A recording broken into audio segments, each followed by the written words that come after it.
Et il y a 15 jours, j'étais à une fête d'anniversaire chez ma sœur, et là j'entends quelqu'un, une de ses amies, qui dit qu'elle mangeait du chocolat en secret de ses enfants, qu'elle se cachait un peu. Et quand on lui avait demandé ce qu'elle faisait, elle disait «Ah, je mange mes oxalates». Donc ça m'a interpellée parce que je me suis dit, ça y est, ce truc d'oxalate, ça commence à arriver dans le grand public.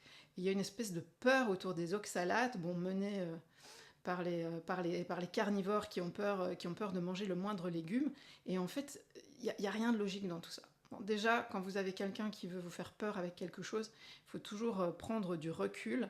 La peur ne mène à rien, donc on arrête d'avoir peur et on réfléchit en fait.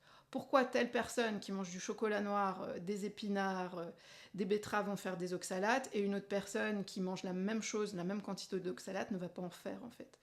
Vous voyez bien qu'il y a un rôle qui est individuel, et donc c'est ce qu'on appelle le terrain.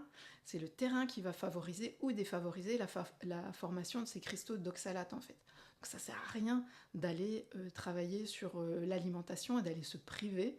Ce qu'il faut, c'est changer le terrain pour que ces cristaux d'oxalate, ils ne se retrouvent pas dans l'organisme en fait. On est normalement constitué pour manger des oxalates. Moi j'aime bien dire que l'homme il est un adaptivore, pas un carnivore, certainement pas un omnivore, il est adaptivore, c'est-à-dire qu'il va manger ce qu'il y a à disposition. Bon, aujourd'hui on a la chance d'avoir plein de choses à disposition, et donc on n'a pas envie de se priver de nos amandes ou de notre chocolat noir. Donc quelqu'un qui est en bonne santé, c'est quelqu'un qui peut s'adapter. Donc mon corps, il va s'adapter. Si je mange des oxalates, il doit pouvoir les gérer en fait. C'est ça la pleine santé. Si je mange des oxalates, je vais les éliminer naturellement par la digestion et par les sels en fait. Ils ne sont pas censés rentrer dans l'organisme.